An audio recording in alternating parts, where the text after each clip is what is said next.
내 자녀 누가 과연 이제 책임을 질 거냐.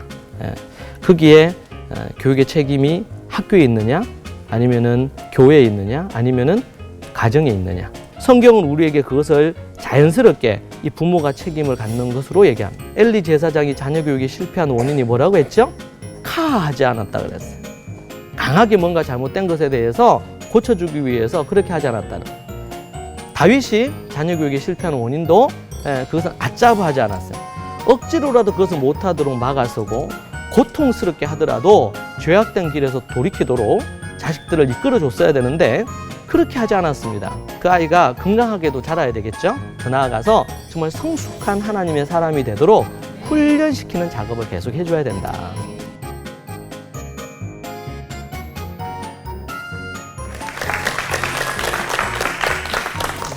안녕하세요. 부모세움의 권창규 박사입니다. 저는 전 세계에 잃어버린 다음 세대를 회복시키는 사명을 감당하고 있습니다. 여러분 만나서 반갑습니다.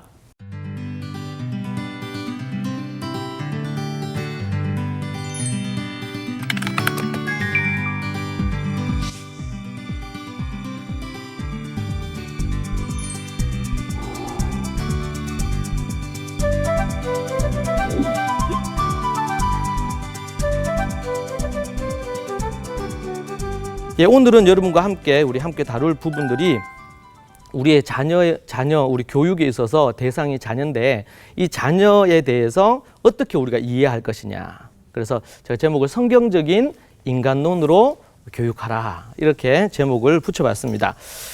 우리는 이 교육을 해야 될 이 대상을 어떻게 이해하느냐에 따라서 교육의 여러 가지가 다 달라지게 돼 있습니다. 예를 들면 여러분들이 우리 갓난아기를 보거나 어린 아이들을 보면 너무 귀엽잖아요. 그래서 천사 같다고 생각하죠. 예. 그런데 조금만 지나면 알죠. 천사가 아니라는 거를 아는데 근데 우리가 천사처럼 생각을 해요. 애들이 너무 귀엽고 예쁘고 또 아이를 낳고 나면 얼마나 그 아이가 귀해요. 이제 그러다 보니까 그 아이에 대해서 그렇게 생각을 하는데 그러니까 이제 세상에서도 세상의 교육 철학에서 이 교육의 대상을 어떻게 이해하느냐 이런 부분에 있어서 이 자연주의 교육 철학자인 루소는 이런 강조점을 몇 가지를 갖고 얘기를 했어요. 그의 책에서 인간은 스스로 뭔가를 마음대로 다 할 수 있는 이런 것들을 이미 갖고 태어나기 때문에 자발성을 최대한 나올 수 있도록 만들어줘야 된다. 또 아니면은 인간의 어떤 가능성이 무궁무진하기 때문에 이 죄된 또 아니면 때 묻은 부모나 어른들이 그 아이들에게 이렇게 하라든지 저렇게 하라든지 이렇게 하면 안 되고 그 아이들의 가능성이 최대한 발휘되도록 만들어야 된다. 그리고 아이들에게 일찍부터 어릴 때부터 뭔가 조기 교육하는 것은 잘못됐다. 이런 어떤 형태로 접근을 했어요. 이런 토대가 이제 왜 이런 토대가 나오게 됐냐면 그 바탕에 철학이 있는데 그건 뭐냐면 인간은 태어날 때부터 선한 존재다라는 전제를 갖고 있습니다. 그러다 보니까 이제 이 세상을 살면서 아이들이 죄를 짓거나 타락하거나 이렇게 변하는 거지 원래 태어날 때는 아주 선하게 태어난다고 그렇게 말을 하는 거죠. 그 교육 철학의 바탕 위에 교육 방법이라든지 또 커리큘럼이라 이런 것들이 만들어지는 거거든요. 여기서 우리가 한 가지 생각할 것은 많은 교육 철학자들이나 이런 분들이 이렇게 얘기하는데 과연 이것이 성경적으로 볼 때 맞느냐. 또 하나는 하나님이 그 부분에 대해서 동의하시느냐. 하나님이 정말 원하시는 교육의 부분에 있어서 인간에 대한 이해냐 이렇게 우리가 묻고 생각해 봐야 됩니다. 자, 근데 성경은 우리에게 인간에 대한 이해를 얘기할 때 인간은 죄인이라고 말한단 말이에요. 이것이 가장 큰 차이예요, 실제로는. 인간은 죄인이다. 그렇다면 우리 자녀들 같은 경우에도 자녀들도 인간으로 태어나죠. 그러니까 그 자녀들도 결국에는 죄인 있죠. 앞에서 우리가 본 것처럼 인간은 선하게 태어나고 인간은 선하다 이런 전제를 갖고 교육의 철학과 모든 것들이 이루어져 있는 것과는 다르게 성경은 인간을 그렇게 보지 않는 거죠. 인간은 죄인으로 태어나고 또 모든 사람은 죄인이다 그렇게 얘기를 합니다. 자, 우리가 이제 구약에 아니면 또 초대교회의 유대인들이죠. 예루살렘 교회 유대인 가정들을 우리가 모델로 해서 성경적인 교육에 대해서 여러분과 함께 지금 계속 우리가 얘기하고 있는데 어떤 분들은 이렇게 오해할 수도 있어요. 유대인들 또 특별히 유대인들 중에서 일부는 예수님을 또 십자가에 못 박기도 하고 이렇게 했는데 우리 기독교인들이 이 유대인들의 교육을 또 이해할 필요가 있는가? 초대교회 유대인들의 교육은 참 좀 괜찮은 것 같은데 보니까 그전 초대교회 이전의 구약의 유대인들의 모습 또 이런 것들도 어떤 부분은 겹치는 부분도 있단 말이죠. 그럴 때 많은 분들이 때로는 오해하거나 고민할 수 있어요.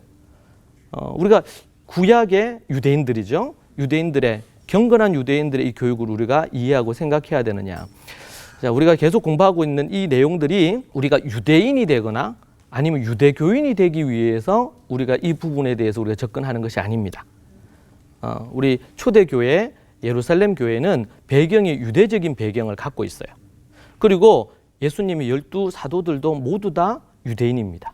그리고 이방 선교를 감당하셨던 사도 바울 그리고 또 우리 그 다음을 이어받았던 디모데 이런 분들이 다 유대인입니다. 또 우리를 위해 십자가에 달리시고 죽으시고 부활하신 그 예수님도 유대인으로 이 땅에 태어나신 것이죠. 그리고 구약에서 아브라함 이후 모든 이 유대인들 그분들 우리 믿음의 선조들이 다 유대인들입니다.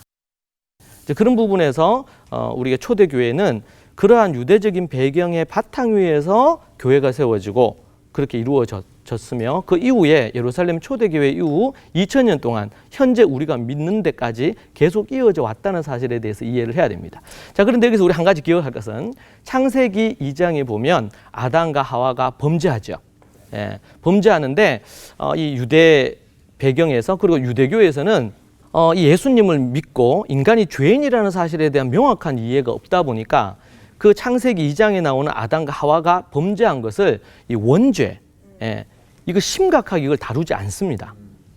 그런데 유대인 출신의 최고의 랍비 출신의 가말리엘의 랍비 출신의 사도 바울께서는 로마서에서 모든 인간은 죄를 범했고 그리고 아담 하와 이후에 그 아담이 인간의 대표로 지은 죄로 인해서 그 원죄로 인해서 모든 사람이 죄인이 되었다고 명확하게 말씀해 주고 있는 것입니다.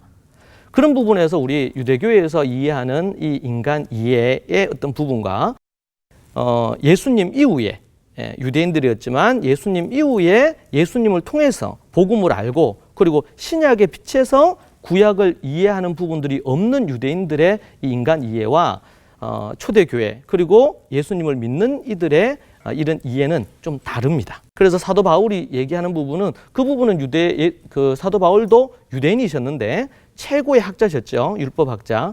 그런데 그분은 예수님을 만났기 때문에 유대교에서 얘기하는 그런 관점이 아닌 다른 관점에서 얘기를 한다는 것입니다. 그리고 여기 한 가지 여러분에게 말씀드리고 싶은 것은 우리가 이런 부분에 예루살렘 초대교회를 기반으로 한 교육을 한다고 해서 우리가 유대교로 돌아가자든지 구약으로 돌아가자든지 아니면 유대인들처럼 우리가 유대인 교육을 하자 이렇게 접근하면 안 됩니다. 한국 안에 특별히 한국 기독교 안에서도 요즘 이제 유대인들에 대한 또 이 교육에 대해서 관심을 많이 가지죠. 여러 가지 어떤 교육 방법에 대한 것도 적용하기도 합니다. 거기에는 유익한 부분이 없지 않아 많이 있습니다. 그런데 그것이 자칫 잘못하면 유대교로 넘어갈 수 있다는 사실을 기억을 해야 되고 우리는 오직 신구약 성경을 중심으로 예수 그리스도의 십자가와 부활의 초점으로 우리가 교육을 해야 된다. 이것을 우리가 이제 우리가 잘 이해를 안 하게 되면 자칫 잘못하면 유대교적인 아니면 유대인 교육에 자꾸 초점을 둘 수가 있습니다. 그래서 제가 여러분에게 우리가 교육하는 이 토부 교육은 유대인 교육을 넘어서서 예루살렘 초대교회가 갖고 있던 가정교육 그리고 교회교육 그리고 학교교육이라는 사실을 여러분들이 다시 한번 기억해 주십시오.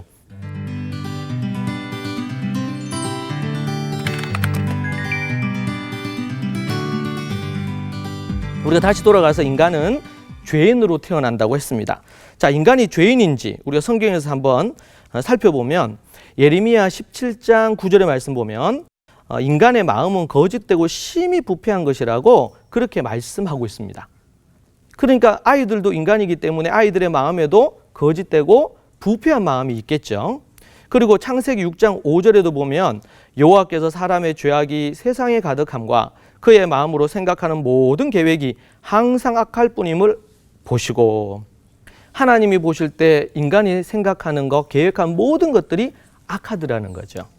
그리고 창세기 8장 2절에도 보니까 여호와께서 그 향기를 받으시고 그 중심에 이르시되 내가 다시는 사람으로 말미암아 땅을 저주하지 아니하리니 이는 사람의 마음이 계획하는 바가 어려서부터 악함이라. 내가 전에 행한 것 같이 모든 생물을 다시 멸하지 아니하리니. 그렇게 우리에게 얘기해 주고 있습니다. 전도서 7장 20절 말씀에서도 선을 행하고 전혀 죄를 범하지 아니하는 의인은 세상에 없기 때문이다. 그렇게 말씀하고 있습니다. 세상에는 죄를 범하지 않는 의인은 이 땅에 한 명도 없다고 전도서에서 얘기하고 있습니다. 로마서에서 이미 얘기하기 전에 구약에서 전도서에서 얘기를 하신 거죠. 전도서 7장 29절에서도요. 내가 깨달은 것은 오직 이것이라 곧 하나님은 사람을 정직하게 지으셨으나 사람이 많은 꾀들을 낸 것이니라. 그렇게 얘기를 하고 있습니다. 시편 14편 2절과 3절에서도 인간은 더럽고 선을 행하는 자가 하나도 없다고 말씀하고 있습니다. 그리고 다윗은 인간이 죄 중에 태어난다고 시편 51편 5절에 또 얘기해 주고 있어요. 내가 죄악 중에서 출생하였으며 어머니가 죄 중에서 나를 잉태하였나이다. 그렇게 얘기를 하고 있습니다. 이사야서 59장 7절에서도 악한 생각과 행악하기에 빠른 말, 발, 그리고 무죄한 피를 흘리는데 신속히 행하는 자가 인간이다. 그렇게 얘기를 하고 있습니다.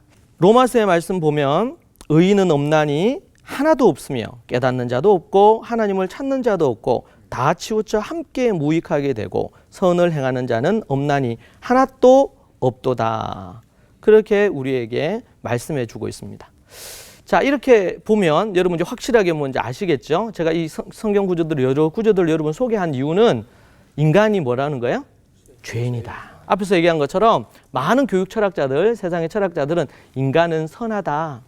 그러니까 그 선한 아이들에게 때묻은 부모나 어른 세대가 이래라 저래라 하지 말라는 거예요.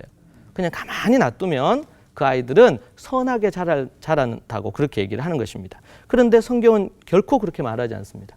인간은 태어날 때부터 죄인이라고 얘기합니다. 그럼 죄인이라고 말할 때 죄가 뭘까요? 성경에서 죄인이라고 그렇게 얘기할 때 그것은 신학적으로 자기중심성이다. 이렇게 얘기를 합니다. 뭐라고요? 자기중심성. 자기중심성. 자기중심. 이걸 다르게 좀 쉬운 말로 표현하면 자기 마음대로 한다. 이렇게 표현할 수 있어요. 죄가 뭐냐? 자기 마음대로 하고 싶은 대로 하는 것입니다. 원래는 자기 마음대로 하고 싶은 대로 하면 안 되고 하나님 마음대로, 하나님이 기뻐하시는 대로 자기를 지으신 분이 원하는 대로 해야 되는데 그렇게 하지 아니하고 자기 하고 싶은 대로, 자기 원하는 대로 하는 거예요. 그래서 아담과 하와가 뭐예요? 선악과를 하나님 먹지 말라 했어요. 그런데 자기 원하는 대로, 저 보니까 또 마귀가 유혹하죠. 저거 먹으면 하나님처럼 될 거라고. 그러니까 보니까 그렇게 될 만한 것 같아요. 그래서 따먹음으로 하나님의 권위와 하나님의 주인됨을 인정하지 않고 자기가 주인이 되려 했어요. 그래서 죄는 뭐냐? 자기 마음대로 하는 거다. 그렇게 볼 수 있습니다. 이걸 이제 교육학적으로 본다면 그걸 뭐라고 얘기할 수 있냐면 고집이라고 말할 수 있어요. 선한 고집, 좋은 고집은 소위 말해서 우리 집념이라고 이렇게 표현할 수 있겠고, 그렇지 않고 올바른 가치를 따르지 않고 자기 마음대로 하는 것, 그것을 고집이라고 그렇게 표현을 하는 것입니다. 자, 그래서 이 죄와 관련해서 그러면 이제 교육이 왜 필요하냐?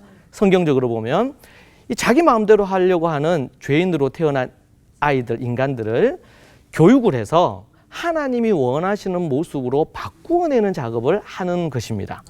이것이 바로 교육의 아주 부분에 중요한 게 있어요. 그런데 여기서 우리 한 가지 이제 생각해야 될 것은, 그러면은 하나님 앞에서 이 자기 마음대로 하려고 하는 이들을 교육을 그러면 잘하면 정말 하나님의 원하는 대로 이렇게 할 거냐? 근데 꼭 그런 건 아니에요. 왜냐하면은 그래서 이제 우리가 열심히 노력하고 선한 일을 하고 착하게 살면 그러면은 우리가 좀 선해지겠구나, 이렇게 생각하는 경향이 있는데 성경은 또 그것에 대해서 동의하지 않습니다. 성경은 인간이 선한 노력을 하고 예를 써서 조금의 변화는 있을 수 있지만 근본적으로 인간이 변하지 않는다. 오직 하나님을 통해서 하나님의 복음, 하나님이 보내신 예수님, 그 예수님의 십자가와 부활을 통해서 복음이 무엇인지를 알고, 그리고 하나님의 말씀을 통해서 성령님의 역사로 변하는 것이지, 부모가 아니면 선생님이 잘 이렇게 하면, 그렇게 하면 근본적으로 바뀐다, 그거는 아닙니다.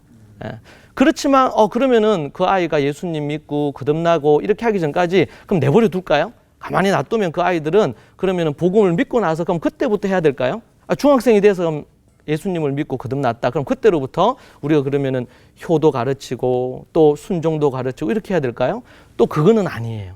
우리가 균형을 잘 잡아야 됩니다. 그래서 우리가 복음 교육을 제대로 어릴 때부터 1살, 2살 때부터 해야 되고, 또 그 바탕 위에 하나님의 말씀 교육을 해야 됩니다.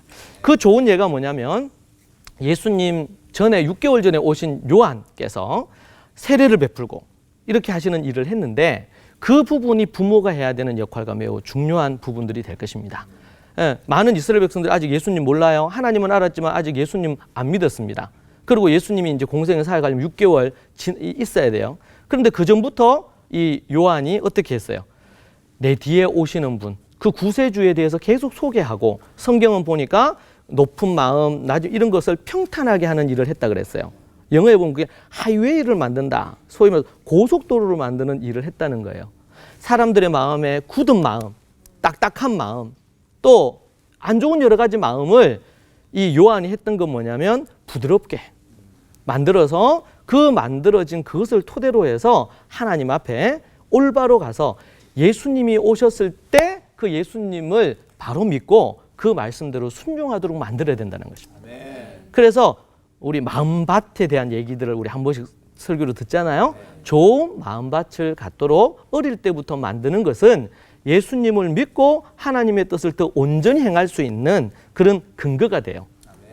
예수님이 오셔서 불과 성령으로 이렇게 세례 주시고 그렇게 거듭나게 하시면 되지, 이거 이제 요한이 했던 이런 사역 필요하냐? 필요 없다. 그렇게 하면 안 된단 말이에요. 그래서 우리 부모에게 주신 사명이 바로 요한에게 주신 사명과 동일하다.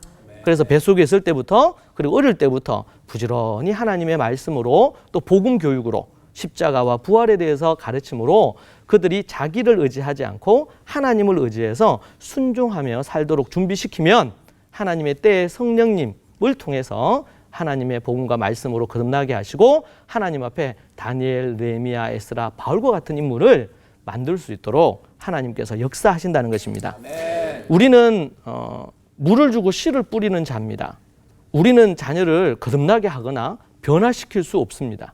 그러나 물을 주고 씨를 뿌리는데, 그렇게 하고 나면 예수님께서, 성령님이 그 아이를 새롭게 하시고 거듭나게 하시고 하나님의 말씀에 능력을 갖도록 하신다는 것이죠. 자, 다시 돌아가서 이 죄는 자기 마음대로 하는 건데, 이것을 다르게 표현하면 뭐라고요? 고집. 그렇죠. 고집. 여러분 잘 듣고 계시네요. 고집이에요, 고집. 그러면은 우리의 교육은 이 고집을 하나님의 말씀대로 꺾어주고, 그리고 하나님의 말씀에 잘 순종할 때 격려하고 길을 살려주고, 죄악된 길로 가려고 하면 그렇게 가지 못하도록 아짜부하고 카하는 그런 작업을 우리가 해야 된다는 것입니다. 자, 여기 미네소타 범죄위원회에서, 미국에서 나온 자료에 환경과 범죄 사이의 밀접한 관계에 대한 연구 보고서가 있는데, 이것은 기독교에서 만들어낸 게 아니고 이 사회에서, 그 국가범죄위원회에서 만들어낸 건데 한번 읽어드릴게요. 모든 악인은 인생을 야생동물처럼 시작한다. 그는 완전히 이기적이고 자기중심적이다. 그들은 원하는 때 원하는 것을 갖기 원한다. 우유병, 어머니의 관심, 친구의 장난감, 삼촌의 시계, 그 무엇이든지 말이다. 이러한 것을 거부하면 그들은 분노가 끓어오르고 약한 존재만 아니었다면 살인적이 될 수 있을 만큼 공격적이 된다. 그들은 더럽고 도덕성이 없으며 지식도 없고 개발된 기술도 없다. 이것은 곧 모든 아이들, 어떤 아이들이 아니라 모든 아이들이 비행적인 아이로 태어났다는 것을 의미한다.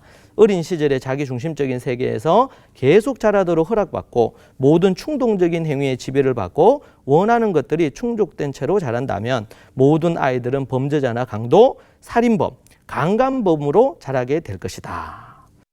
제가 이 보고서를 읽고 나서 너무 충격받았어요. 이건 성경의 기반을 둔 기독교 단체에서 내놓은 게 아니고 많은 범죄자들을 이렇게 분석을 했어요. 아주 극악무도한 범죄자들을 분석해서 이 범죄와 그 범죄자의 자란 환경과의 관계를 연구를 해봤단 말이에요. 그런데 특징이 뭐냐면 어릴 때부터 자기 마음대로 하도록 내버려 둔 이 사람들이 이런 범죄를 더 많이 저지르다는 거예요. 그래서 이제 문제가 생긴다는 거죠. 그런 부분에서 이 보고서는 아주 통찰력 있는 그런 보고서라고 생각하고요. 임의로 하도록 내버려 두면 그렇게 된다고 얘기를 하는 것입니다. 그럼 죄인을 어떻게 교육할 것이냐? 이 자기 중심성을 깨트려야 됩니다. 아이가. 그리고 뱃속에 아이가 태어나고 나면 언제부터 이 고집이 실제로 이제 나타나기 시작하냐면 8개월, 9개월, 10개월 때부터 나타납니다. 이때부터 그 고집을 꺾어주는 작업해야 됩니다. 또 이제 그 전에 해야 될 것은 많이 소속감과 안정감을 느낄 수 있도록 용납해주고 사랑해주는 작업 또한 해야 됩니다.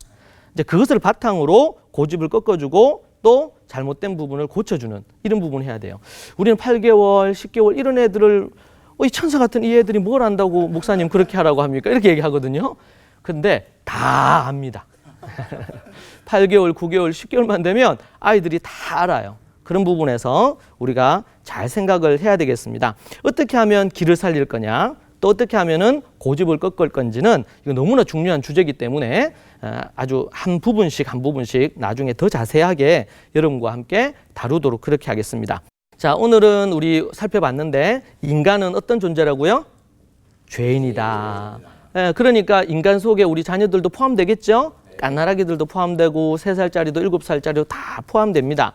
그런 부분에서 세상의 교육 철학에서 얘기하는 인간은 선하다는 전제와는 다르다는 사실에 대해서 우리 그리스도인들은 성경적인 관점으로 우리의 자녀들 그리고 교육의 대상인 우리 자녀들과 학생들을 대해야 됩니다.